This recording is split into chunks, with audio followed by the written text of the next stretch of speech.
কোনটা ঠিক আর কোনটা বেঠিক এটা আমি জানি না, কারণ আমার মাথা এখন আওলা হয়ে গেছে। আমরা ছবিটা আসলে যতক্ষণ পর্যন্ত আমরা এডিটিং টেবিলে থাকি, আমাদের নিজেদের কাছে থাকে, ততক্ষণ মধ্যে নিজেদের ছবি। যখন এটা থিয়েটারে চলে আসে তখন আর নিজেদের ছবি থাকে না, তখন এটা হয়ে যায় জনগণের ছবি, পাবলিকের ছবি। এখন তো এটা পাবলিক প্রপার্টি হয়ে গেছে। পুরো প্রসেসটার মধ্যে আমি ছিলাম, তখন আসলে এইভাবে কখনো দেখা হয় নাই, বিচ্ছিন্ন বিচ্ছিন্নভাবে দেখা বা একদম ক্রিয়েটিভ সেটে দেখা। আমি লাস্ট ওই শোটাই আমি অডিয়েন্স হিসেবে দেখছি।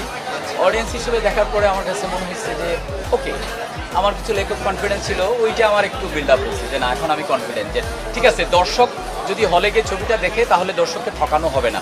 কারণ একজন দর্শক যখন হলে ছবি দেখতে আসেন অনেক প্রিপারেশন থাকে, টাইম থাকে, টাকা পয়সা ইনভেস্টমেন্ট থাকে, মানে আরও অনেক কিছু। সো ওই জায়গা থেকে আমার মনে হয় দর্শককে ঠকানো হবে না। অডিয়েন্সের যে রিয়াকশনটা, রেসপন্সটা, এটাই হচ্ছে রিয়াল। কারণ ছবিটা তো দিন শেষে পার্টিকুলার কয়েকজন মানুষের জন্য না, ছবিটা তো আসলে জনগণের জন্য, দর্শকের জন্য।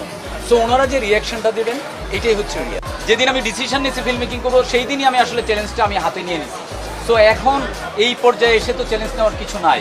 কোনটা ঠিক আর কোনটা বেঠিক এটা আমি জানি না, কারণ আমার মাথা এখন আওলা হয়ে গেছে। মুশারফের একটা ডায়লগ আছে না, যে কয়দিন ধরে আসলে বুঝতে পারতেছি না যে কোনটা ঠিক আর কোনটা বেঠিক। তো আমারও অবস্থা হয়েছে এটা, যে আপনি যখন একটা ছবি নিয়ে অলমোস্ট আপনি 6-7 মাস শ্যুট করবেন, 1.5 বছর আপনি পোস্ট করবেন, আপনি ফেলে রাখবেন, তখন আসলে মাথা আপনার ঠিক থাকবে না। তখন আপনাকে আসলে একটা ডিসিশনে আসতেই হবে। আর যত সময় যেতে থাকবে তত জিনিসটা পুরানো হতে থাকবে। সো এর মধ্যে হয়তো এটা দেখবেন যে এইরকম রেলিভেন্ট স্টোরিও বেড়ে গেছে।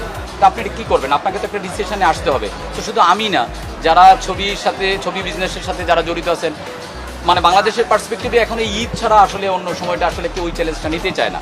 আর আমি তো খুবই, মানে মানুষ হিসেবে বলেন বা পরিচালক হিসেবে বলেন বা প্রডিউসার হিসেবে বলেন, আমি তো ছোটো মানুষ।